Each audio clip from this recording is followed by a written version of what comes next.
All right. Hi. Before I start my speech, I'm going to acknowledge this. So, how smart are you actually?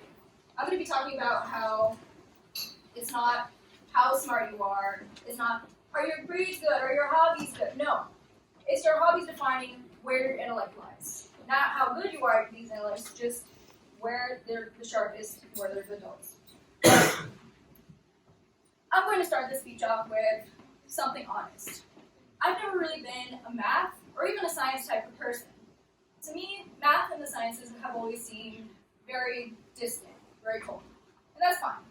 But because of that, I've always leaned more towards the humanities. You know, history, literature, art, all of these subjects in which somebody's interpretation of the subject can completely change the perspective on.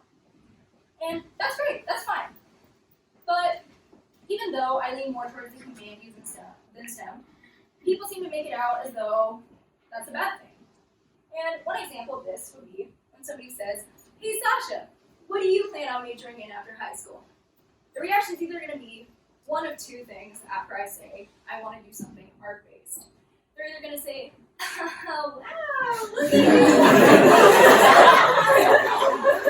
you. Look at you, little artist. I bet you can draw really well." or they're going to tell me, "So, do you struggle with science? How are you going to find a real job?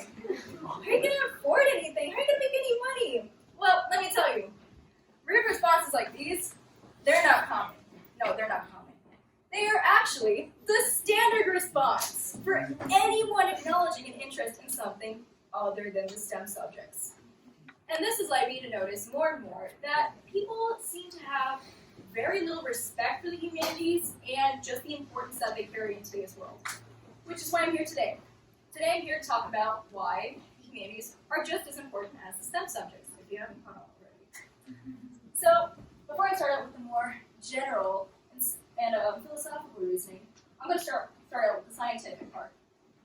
This right here is the multiple intelligence theory, which was developed by Harvard professor Howard Gardner, in which he states that there's no possible way to only measure one person's intelligence, because different people have different affinities for different subjects.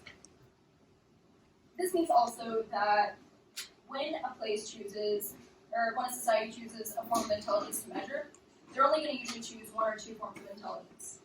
This means that only one or two out of the 8 forms, are going to be acknowledged in the world. In this case, it'll be the education system only choosing to acknowledge mathematical intelligence. Oh, my bad, logical reasoning, as it says on the chart. Logical reasoning, I'm going to be using mathematical throughout the speech, but logical reasoning